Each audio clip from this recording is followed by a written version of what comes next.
Bismillahirrahmanirrahim. Rabbi shrah li sadri wa yassir li amri wahlul 'uqdatam min lisani yafqahu qawli. Rabbi zidna ilma warzuqna fahma. Assalamualaikum warahmatullahi wabarakatuh. Waalaikumsalam.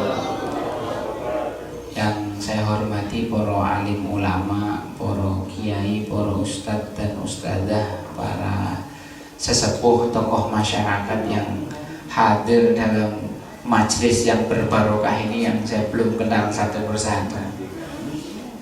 Terima kasih sudah memberi kesempatan saya untuk berbicara di depan pada kesempatan sore ini. Bahagia sekali saya bisa diundang dalam acara khutbah ta'aruf Rumah Tahfidz Dalan Padang, betul ya?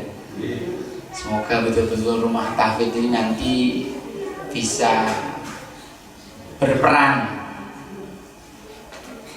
supaya semua stakeholder, semua elemen masyarakat yang berpartisipasi untuk majunya Rumah Tahfidz ini mendapatkan dalan padangnya nanti di alam kubur dan dalan padangnya nanti di yaumil mahsyar. Amin Allahumma amin. Yang pertama, saya bersyukur sekali kepada Allah Subhanahu wa taala sore hari ini dipertemukan dengan orang-orang yang menghafal Al-Quran dan para pengurusnya dan para pendukungnya. Yang kedua, salawat dan salam kita hatur limpah curahkan pada baginda Nabi Muhammad Sallallahu Alaihi Wasallam, Nabi terbaik yang mengorbankan semua yang beliau miliki untuk Islam. Bapak Ibu yang sudah bersusah payah supaya agama ini maju dengan berbagai macam cara. Ada yang jadi pengurus, ada yang jadi donatur, ada yang jadi bagian senggol bacok, dan semuanya wis pokoknya apa yang senggol bacok itu gimana? Senggol bacok bagian logistik dulu, bagian logistik, karena logika tanpa logistik itu nanti jadinya anarkis. Logika tanpa logistik nanti jadinya anarkis. Bersyukur sekali, tapi kalau sebenarnya kita mau membandingkan dengan apa yang sudah dilakukan baginda Rasulullah Shallallahu Alaihi Wasallam dalam menegakkan Islam ini, kita tidak ada apa-apanya. Maka yang sudah kita jaga, kita pelihara, kita tingkatkan. Yang belum, ayo kita kembangkan lagi. Saya, Masya Allah, ini momennya luar biasa, tahun baru gitu. Barusan kita meninggalkan 2020, cepat sekali 2020 itu. Kok rumah usaha saya ya Bu ya? Ini Ustadz saya, Ustadz Budi. Ini Ustadz saya santrinya. Jadi kita tuh Januari lulus, Corona tahu-tahu udah Desember aja, tahu-tahu udah Januari lagi. Bapak-bapak merasakan sama kayak saya enggak? Jadi tahun 2000, tak coba sih, bisa enggak coba nih? Nah, coba jenenge coba iki. Jenenge coba iki. Fauzan. Oh, ya pasti. Tenang aja, kamu habis ini bisa jawab pertanyaanku, tak kasih hadiah. Oke. Jadi kau perhatikan aku baik-baik. Tadi aku ngomong apa sampai mana? Begitu cepatnya. Jadi Januari, Desember, dah Januari lagi. Saya barusan lulus sama beliau kemarin. Ini kok tahu-tahu udah Januari aja lagi. Nah, ini saya kemudian kok teringat satu firman Allah Subhanahu wa taala dalam suratul Hasyr. Insyaallah santri-santri di sini sudah hafal. Udah ya, Pak ya? Udah. Ya ayyuhalladzina amanu taqullaha wal tandur nafsun ma qaddamat lighadin wattaqullaha innallaha khabirum bima ta'mal. Enggak akan saya bahas panjang suratnya. Wahai orang yang beriman, kalau panjenengan mendengarkan seruan ya ayyuhalladzina amanu, maka kata para ulama kita fastami'u, pasang telinga baik-baik, karena Allah akan memberikan kita suatu hal yang penting. Setelah ya ayyuhalladzina amanu pasti ada perintah atau larangan. Ittaqullah, perintahnya bertakwalah kepada Allah. Bapak-bapak, ibu-ibu, bertakwa niku artosipun nopo? Artinya pun apa? Menjalankan perintah, menjauhi larangan. Gampil apa gampang? Gampang ngomongnya ngelakon ini sih angel. Bertakwa itu mengerjakan perintah, menjauhi larangan. Ya ayyuhalladzina amanu taqullaha wal tandur nafsun, hendaklah seseorang itu melihat, memperhatikan apa maqaddamat, apa yang sudah dia lalui, apa yang sudah dia lakukan, lighad, untuk esok hari. Jadi ini perintah Bapak, perintah muhasabah, perintah untuk introspeksi. Umar bin Khattab mengatakan hasibu qabla an tuhasabu. Kalian lebih baik mengintrospeksi diri sekarang daripada dihisab sama Allah besok. Coba tahun 2020 kita itu lebih banyak amal solehnya apa lebih banyak rebahannya? Yang anak-anak lebih banyak rebahan apa ngaji? Lebih banyak HP, nge-game, apa nonton YouTube, apa ngaji. Biasanya santri sini tuh kalau bangun tidur HP langsung miring, posisi rebahan semakin simetris ya. Masya Allah. Kita introspeksi, apakah nanti di tahun 2021 ini kita akan mengulang hal yang sama atau menjadi kaum muslimin yang lebih baik. Saya mau cerita satu dulu, cerita tentang keutamaan orang yang menuntut ilmu dan menghafal Al-Quran. Nanti saya cerita yang lain. Tapi ini sebenarnya mau tak ceritakan akhir tapi tak majukan. Karena tak pikir waktu saya 1 jam, ternyata cuma setengah jam ya wis. Ternyata setengah jam. Alhamdulillah. Ceritanya ini yang menceritakan kepada saya adalah Al-Habib Hamid Nagib bin Abi Bakar Syekh. Kemarin bulan apa ya? November beliau ke Jogja, keliling. Nah kebetulan saya jadi khodimnya beliau, saya berkhidmat mengantar beliau kemana-mana. Salah satu cerita yang saya dapat dan luar biasa itu adalah kisah dari gurunya beliau, orang Syam. Gurunya ini menceritakan, saya punya bapaknya itu punya kakek. Kakeknya ini bertemu dengan seorang ulama Syam yang terkenal. Coba dicatat namanya Abdur Razzaq Al-Haffar. Namanya Abdur Razzaq Al-Haffar. Awal mulanya Abdur Razzaq Al-Haffar ini pekerjaannya tukang gali kubur, Pak. Al-Haffar dalam bahasa Arab itu dari kata hufroh. Hufroh itu lubang. Jadi Haffar itu orang yang kerjaannya gali lubang. Orang kan nggak mungkin, oh ya ada juga di gali lubang WC ada ya. Tapi ini bukan, dia pekerjaannya gali lubang kubur. Makanya namanya Abdur Razzaq Al-Haffar. Suatu hari ada seorang ibu-ibu mendatangi dia, Pak tolong galikan saya kuburan buat anak saya. Ya, digalikan kuburan. Kuburan itu kan 2 meter kali berapa? 1 ya. Itu sebagus apapun rumah kita sekarang nanti ujung-ujungnya cuma 2 kali 1. Mau yang rumah mewah, mau yang rumah mewah, pokoknya nanti 2 kali 1. Digalikan sama dia kubur. Ketika mayatnya itu datang, dia yang kebetulan ada di bawah, nampani nek bahasa kita ya Pak ya, nampani jenazahnya itu.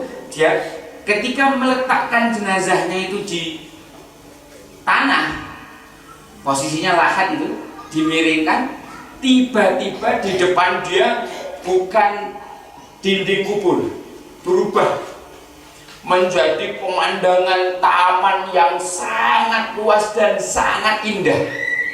Tiba-tiba ada 2 orang penunggang kuda yang menjemput arwahnya si mayat tersebut. Saking shocknya ini Abdur Razzaq ini Al-Haffar ini, saking kagetnya dia melihat pemandangan itu, dia semaput.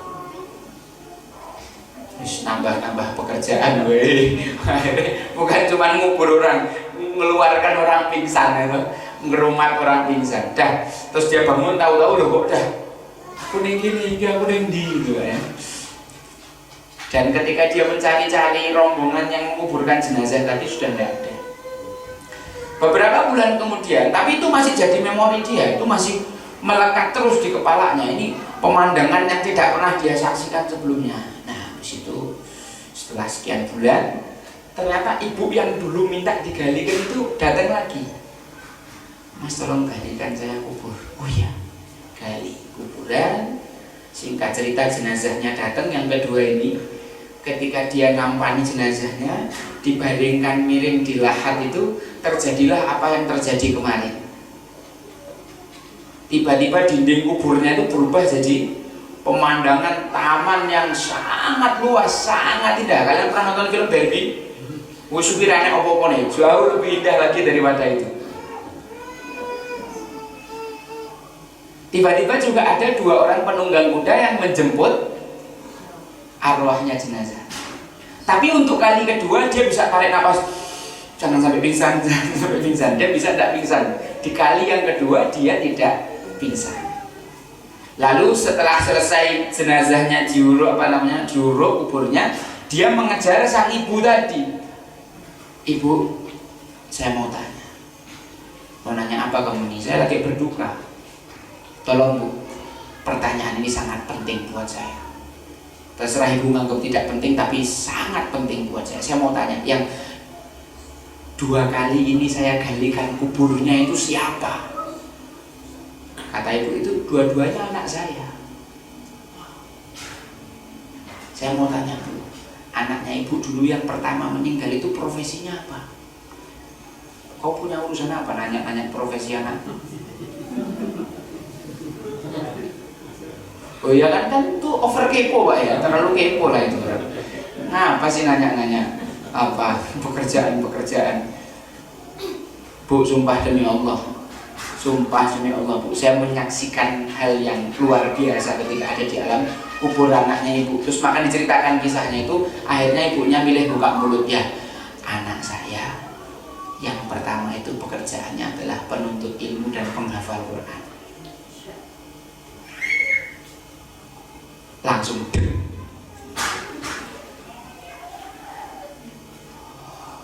kemudian kalau yang kedua itu siapa Bu? Anak saya juga. Kalau yang kedua profesinya apa Bu? Anak saya yang kedua itu tukang kayu. Anak saya yang kedua tukang kayu. Tapi semua penghasilan yang dia dapatkan digunakan untuk mendanai adiknya supaya adiknya bisa belajar dan terus menghafal Al-Quran.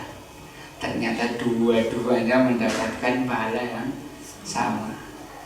Kalau jenengan kira-kira gimana dengan ceritanya? Ini kisah nyata yang ceritakan Habib Nakib, saya yakin Allah tidak mungkin beliau bohong.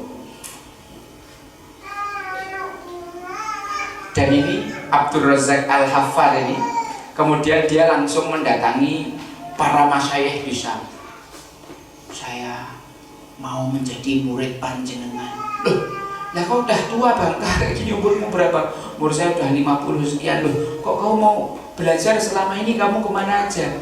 Ya Syekh, saya sudah banyak membuang umur saya untuk hal yang tidak berguna. Sampai akhirnya kemarin ketika saya di alam di kubur itu, saya menyaksikan kejadian yang kemudian sangat menggugah jiwa saya. Maka sekarang saya putuskan untuk berhenti status jadi tukang gali kubur. Sekarang saya mau bermulazamah untuk menjadi seorang penuntut ilmu dan penghafal Al-Quran. Tidak ada batasan usia untuk menghafal Al-Quran. Saya pernah dapat cerita langsung dari Syekh dari Palestina, namanya Syekh Fadi. Ketika saya jadi mutarjim beliau tahun 2015, kita keliling ke sana kemari.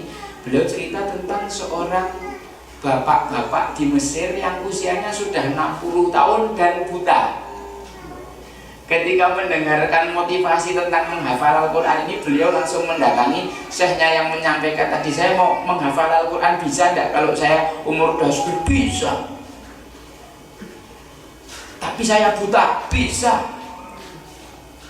Akhirnya bapak ini yang sudah umur 60 dan buta ini setiap hari berjalan kaki dari rumahnya ke rumah syekhnya, padahal jauh.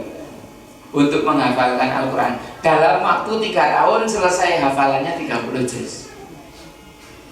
Jadi menghafal Al-Quran ini bukan cuma buat anak-anak, tapi semua otak bisa menghafalkan Al-Quran, karena memang sudah Allah mudahkan. Kalau ada orang kesulitan menghafal Al-Quran, berarti dia bohong. Bukan Al-Qurannya yang sulit dihafal, akan tetapi dianya yang kurang sungguh. Bapak-bapak yang dulu terpaksa jadikan model itu kan mau tidak mau harus ngapalkan apa ayat-ayat yang terkenal, Al-Kahfi ayat terakhir. Ya ketika dia terpaksa ngapal, ternyata ya buktinya hafal. Buktinya udah berpuluh-puluh tahun hafalannya nggak hilang. Gitu? Jadi Allah Subhanahu wa ta'ala, sekarang saya mau nanya dulu wis. Bapak Ibu, saya mau tanya, kalau Allah berfirman jenengan percaya enggak? Kalau Allah berfirman jenengan percaya enggak? Yakin? Serius? Allah berkata sekali percaya? Nek 2 kali? Percaya apa lebih percaya? 3 kali? 4 kali? Habis ini kalau ada yang orang laksana wis berarti ngapus itu 4 kali sangat yakin ya. Oke. Allah Subhanahu wa ta'ala mengatakan dalam surat Al-Qamar 4 kali, 4 ayat, wa laqad yassarnal qur'ana lidzikri fahal mim muddakir. Sungguh Al-Qur'an itu sudah kami mudahkan untuk dihafal. Apakah kalian tidak mau menghafalnya? Dan jenengan tadi bilang yakin ya? Kalau jenengan tidak bisa hafal itu yang salah bukan Allah, bukan malaikat Jibril, bukan Rasulullah, mungkin saya yang salah ya. Wis mulai. Pripun Pak, aman? Yakin Pak? 4 kali loh ya. Pak RT sih ngomong yakin. Pomnya main untuk sembako, jam itu maka jam 6. Ini Allah 4 kali, masa enggak yakin? Saya teringat firman Allah Subhanahu wa ta'ala dalam surat An-Nisa, wal yakhshal ladzina law taratu min khalfihim dzurriyyatan di'afan khafu alaihim. Hendaklah orang muslim takut kalau meninggalkan generasi yang lemah di belakang mereka. Kita ini orang-orang tua berjuang. Bagaimana cara dulu kita ngerintis bangun masjid, membangun masyarakat sedemikian rupa. Lah kok nanti ketika kita udah di penghujung hayat, generasi penerus kita itu generasi rebahan. Baca Quran nggak bisa, apal ora, sholat gak gablek, tapi nek TikTok lincah pol. Angel. Gak ada santri-santri kayak gitu kok dah masalah TikTok tuh masuk kok bisa lentur gitu Pak badannya. Sholat itu antum sampai besok kapan-kapan aku kesini santrimu sholat elek. Tak ada nih Ustaz Ahmad ini. Santri harus bagus sholatnya tuh harus lebih bagus daripada gerakan TikToknya gitu ya. Saya tuh mendengar ayat ini terus saya tuh selalu apa Pak ya, jadi galau terus. Saya jadi gundah gulanakan apa? Lu malah praktek TikTok saya ini. Musik tobat. Nanti ya Mbak udah sampai rumah ya. HP-nya bagus nggak? Temanmu udah banyak belum di TikTok? Nih, udah punya fans belum kamu? Gerakanmu kok lincah gitu. Santri ini sobo ini. Ustaz Budi. Aku geser sini. Budi ketularan.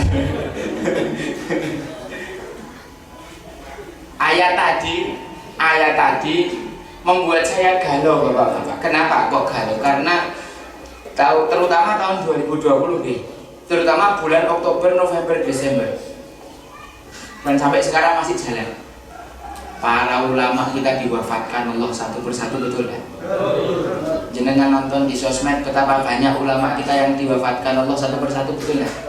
Kalau jenengan nggak percaya, hari ini bukan bulan Desember, hari ini bukan bulan Desember, Allah di awal tahun baru 2021 ini dalam satu malam mencabut 6 nyawa ulama kita.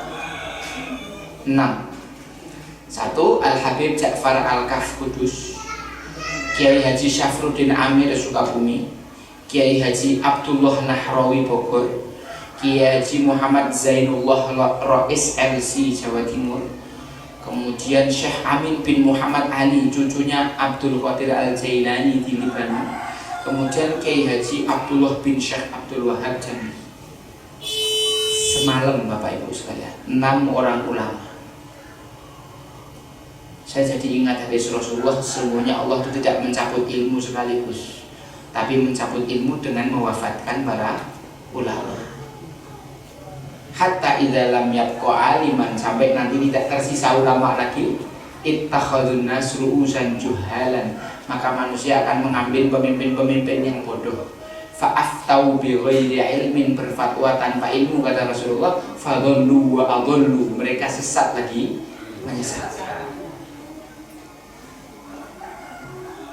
Ngeri, ini ngeri Pak. Aakim sekarang sakit kena COVID, Syekh Ali Jabir kena COVID, ya. Ustadz Salim Afillah kena COVID. Ustadz favorit saya, Ustadz Syafi'i Antonio yang ngarang buku Super Leader, Super Manager, sakit kena COVID.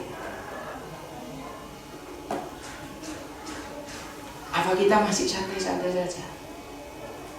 Apa kita tidak mempedulikan tentang generasi-generasi yang kita tinggal? Apakah mereka itu generasi-generasi kuat atau generasi membeli? Di Andalusia dulu, ini saya cerita tentang Islam ketika masa jayanya, ketika orang Islam itu dekat dengan ilmu, ketika umat Islam itu dekat dengan Al-Quran. Jadi dulu di Andalusia, Spanyol, ketika khalifah itu ingin menikahkan anak laki-lakinya, pangerannya, misalkan aku khalifah punya anak pangeran Budi misalnya,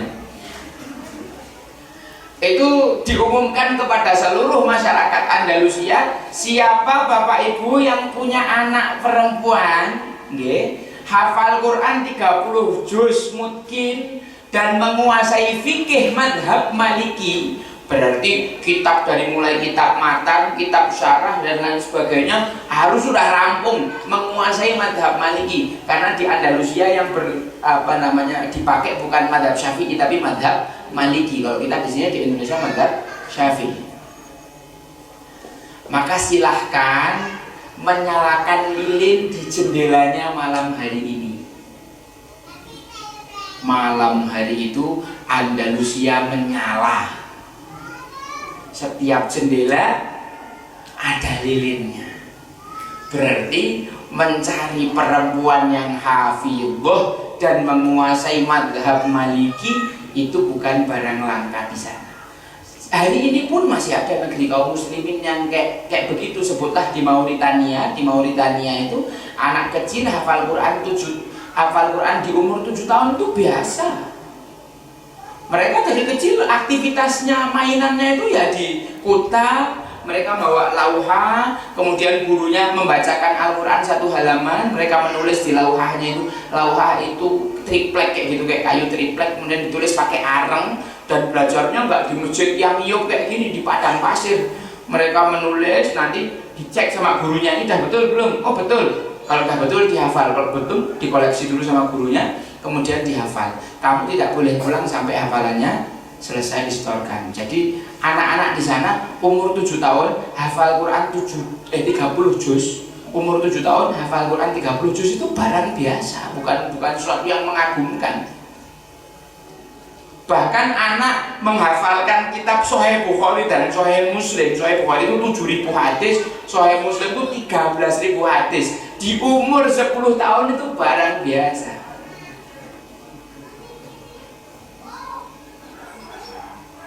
Jadi apa yang kita lakukan di sini itu sebenarnya biasa. Memang begitulah seharusnya kaum muslimin, ya. Tapi ini upaya yang perlu diapresiasi kalau di Indonesia. Masjid, rumah tahfidz, Dalan Padang ini Masya Allah luar biasa. Semoga ke depan betul-betul menjadi Dalan Padang ya. Penutup, saya mau kasih satu kisah lagi. Coba mau jeneng. Siapa namanya ini? Fauzan. Zan? Apa kabar Zan? Oh siap-siap dapat soalku kamu. Betul, tak kredit. Kira 1000 ya.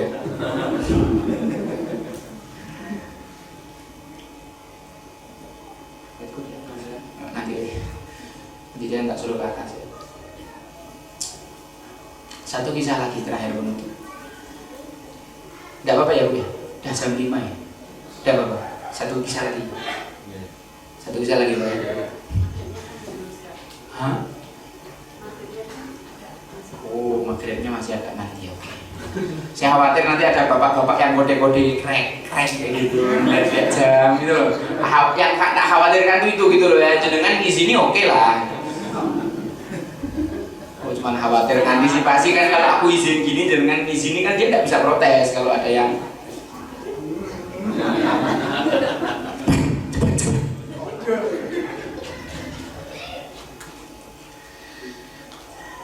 ceritanya ini diceritakan sama Presiden Turki kepada menteri-menterinya.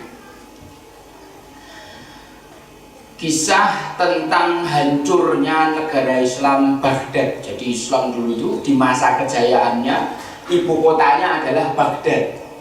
Terkenal ya, negeri 1001 malam. Saking indahnya. Saya gambarkan satu keindahan Baghdad itu. Kalau orang Eropa datang ke sana menyangka mereka udah masuk surga. Kenapa? Karena desain surga yang Allah ceritakan dalam Al-Quran, yang Al-Quran itu dihafal sama para arsiteknya, kemudian diturunkan itu desain surga dalam rancangan bangunan dia di Baghdad. Makanya Baghdad itu luar biasa. Bangunan-bangunannya Masya Allah. Perpustakaan itu setiap hari kemasukan 40.000, 400.000 ulama. Kita bisa bayangkan besarnya kayak apa itu. Perpustakaan UGM nanti belum mereka kecil ya, paling berapa orang, 1.000, ini 400.000 ulama. Ketika Hulagukan ini cucu dari Genghis Khan. Genghis Khan itu raja Mongolia yang dia mengatakan hanya ada satu Tuhan di langit dan satu Tuhan di bumi aku. Jadi dia ingin menguasai dunia. Maka cucunya yang melanjutkan misinya itu menghancurkan Baghdad, dibakar perpustakaan itu, abu bukunya dicemplungkan ke Sungai Dajlah sampai warnanya jadi warna hitam. Kaum muslimin dibantai, banjir darah, perempuannya diperkosa. Oh, kode apa lagi ini? Kok nggak nyaman aku di sini, di kode itu.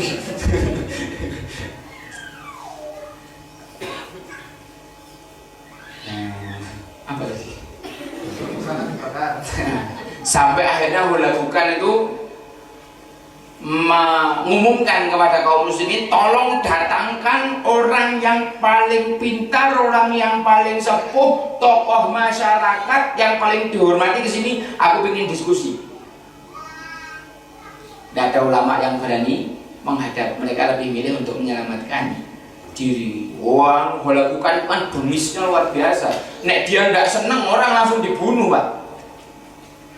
Ya, ngeri.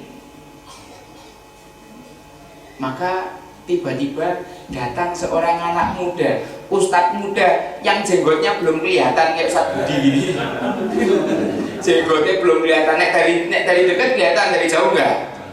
Baru berapa helai gitu jenggotnya itu. Nama anak mudanya ini Kadihan. Dia datang menghadap Hulagukan membawa unta, membawa kambing, bawa ayam. Apa maksudnya anak ini? Dah pokoknya dia maju menghadap Hulagukan. Begitu di depannya, Hulagukan, kamu yang suruh maju. Orang muslim kok kayak tidak punya orang lain. Saya minta datangkan ulama, tokoh masyarakat, orang yang dihormati. Masa yang datang anak bayi kayak gini, apa tidak ada orang lain? dengan congkaknya, dengan angkuhnya, dengan sombongnya. Ini kadihan santai, muka datar, mimik wajahnya tidak berubah. Dia ngomong, kalau bapak mau ngomong sama yang lebih besar daripada saya, di luar saya bawa unta. Kalau jenengan mau ngomong sama yang jenggotnya lebih panjang daripada saya, di luar saya bawa kambing. Kalau jenengan mau ngomong sama yang luar suaranya lebih kenceng daripada saya, nyo ayam. Wes ini mana? Saya apa mereka? Akhirnya ulang-ulang, wes ini berarti anak muda tidak kaleng-kaleng ini. Oke Pak Ustaz? Ini calon-calon kadihan ini. Tidak ada jenggotnya itu. Ya enggak, aku ingin jadi orang pintar kayak gitu enggak? Zan? Ya Zan?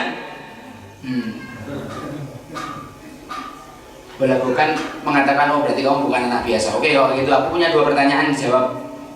Silakan. Pertanyaan pertama, apa yang menyebabkan saya bisa masuk ke negeri ini? Oh, itu karena kesalahan kami. Itu karena kesalahan kami. Umat muslim diberi Allah nikmat yang banyak, tapi mereka tidak bersyukur. Umat muslim tidak memanfaatkan nikmat itu untuk ibadah.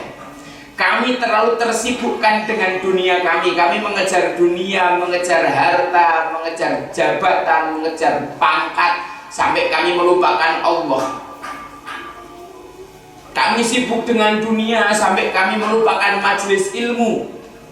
Kami mengejar dunia sampai kami lupa mendidik generasi supaya menjadi seperti apa yang sudah diinginkan oleh Allah dan Rasulnya. Maka wajar saja Allah mengirim kamu masuk ke negeriku untuk mencabut kembali semua nikmat yang Allah berikan kepada kamu. Itu karena kesalahan kami sendiri. Bagus. Pertanyaan kedua, gimana caranya supaya saya bisa hengkang dari sini? Caranya gampang, tinggal dibalik. Kami sadar, kami insaf, kami kembali kepada Allah, kami bertaubat, kami beristighfar, kami menghilangkan penyakit wahan dari dalam hati. Apa penyakit wahan? Hubbud dunia, mencintai dunia, wa karahiyatul maut, dan takut mati. Kami hilangkan penyakit wahan dari dalam diri kami. Kami mendekati majelis ilmu. Kami mendidik, mengkader anak-anak kami supaya menjadi kader-kader hebat seperti yang diajarkan oleh Allah dan Rasulnya. Ini contoh-contohnya. Maka dengan sendirinya kau akan diusir sama Allah dari negeri kami. Gitu. Ya udah, besok aja suruh pulang. Gak jadi dibunuh. Insya Allah Pak ya. Kalau jenengan tidak ingin dipimpin sama orang yang dolim, generasi jenengan disiapin jadi pemimpin. Doanya itu harus dijiwai. Rabbana hablana min azwajina wa dzurriyyatina qurrata ayunin waj'alna lil muttaqina imama. Qurrata ayun itu anak soleh, anak pinter, anak kaya, anak punya jabatan. Itu qurrata ayun. Qurrata ayun tuh orang kalau ngelihat orang tuanya tuh matanya harus meleleh ngeluarin air mata saking senengnya, saking bahagianya. Itu qurrata ayun, anak pinter, anak hafal Quran, anak kaya, anak berpangkat. Nah, itu qurrata ayun. Tapi itu kepentingan pribadi. Qurrata ayun itu kepentingan pribadi. Ada yang lebih penting daripada qurrata ayun. Dalam sesi kedua doa itu disebutkan waj'alna ilmu takina imama. Jadi orang bertakwa aja susah, apalagi mau mencetak imamnya orang yang bertakwa. Tidak main-main, butuh proses panjang. Dari kecil-kecil kayak gini harus sudah mulai dilatih. Min azwajina, dari istri-istri kami, wa dzurriyyatina. Kenapa Ustaz Budi sampai sekarang masih jomblo? Ya karena belum nikah. Tahu nggak kenapa belum nikah? Belum ditawani. Yang ketiga, tahu nggak kenapa belum ditawani? Orang-orang sing ditawake. Kapok muka. Ya kalau nawari beliau tuh ya yang iwak ikan yang besar lah ya. Akhwatnya bukan akhwat yang main-main, yang hafal Quran 30 juz hebat ya. Oh, gitu Pak. Kalau 30 juz baru dia mau ditali di sini katanya.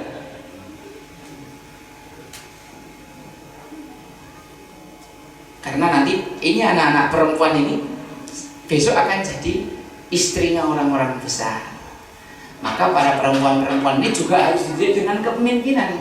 Min azwajina wa dzurriyyatina qurrata ayuni waj'alna lil muttaqina imama. Jadi saya juga mendidik istri saya untuk menjadi pemimpin para mukminah dan orang-orang yang bertakwa nanti kemudian hari. Begitu juga anak-anak. Apa yang sudah dilakukan sama bapak-bapak di sini ini sudah benar. Membuka rumah tahfidz untuk mendidik anak-anak hebat ini sudah langkah awal yang sangat baik ini. Ini perlu kita jaga. Ayo, kalau bapak tidak ikut ngaji ke sini, ya minimal kita jadi yang kedua tadi ya Pak ya, orang yang memfasilitasi. Apapun fasilitasnya, apa yang jenengan punya terserah wis. Yang penting jenengan meniatkan. Ini aku membantu rumah tahfidz biar semua santri yang penuntut ilmu dan penghafal Al-Quran ini mendapatkan kuburan yang lapang. Saya pun juga demikian. Niatnya itu. Yang donasi Quran, yang lain niatnya itu. Bapak-bapak kesini, aku isone tenaga, senggol baca. Ya wis kene, bismillah. Senggol baca, ya senggol sama baca.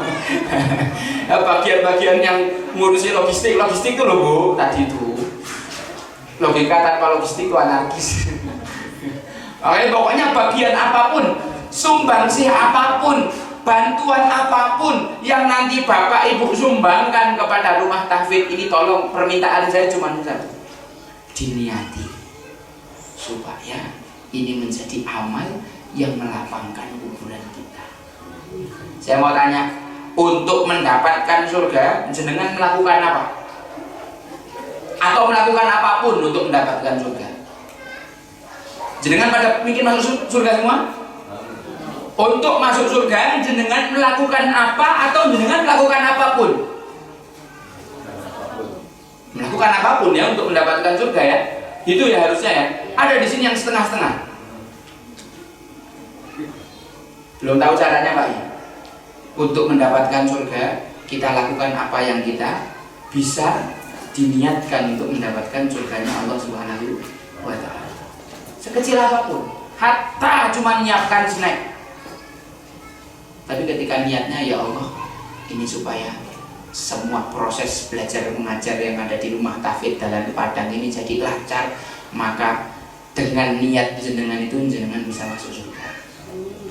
Jenengan bisa dilapangkan kuburnya, jenengan bisa dimudahkan oleh Allah Subhanahu wa Ta'ala perjalanannya menuju surga, seperti orang yang beriman yang Allah ceritakan dalam surat Al-Hadid itu nanti di hari kiamat saat gelap itu wajah dan tangannya memancarkan cahaya sehingga dia bisa berlari-lari kecil menuju surga. Nanti itu kita bahas waktu. Mungkin ini saja yang dapat saya sampaikan. Kalau banyak kurang dan salahnya mohon maaf, itu karena kebodohan saya, sedikitnya ilmu saya, hawa nafsu dan setan yang mengganggu. Kalau ada benernya saya tidak punya saham, semuanya dari Allah. Al-haqqu min rabbika fala takunanna minal mumtarin. Kalau ada yang menyinggung, menyakiti bapak dan ibu, mohon maaf. Kalau ada kata-kata yang pilihannya kurang tepat terus tidak sopan, saya minta maaf. Bukan maksud hati saya menyakiti. Yang saya inginkan seperti Nabi Soleh, in uridu illal islaha mastata'tu wa ma taufiqi illa billah. Laihi tawakkaltu wa ilaihi unib. Wassalamualaikum warahmatullahi wabarakatuh.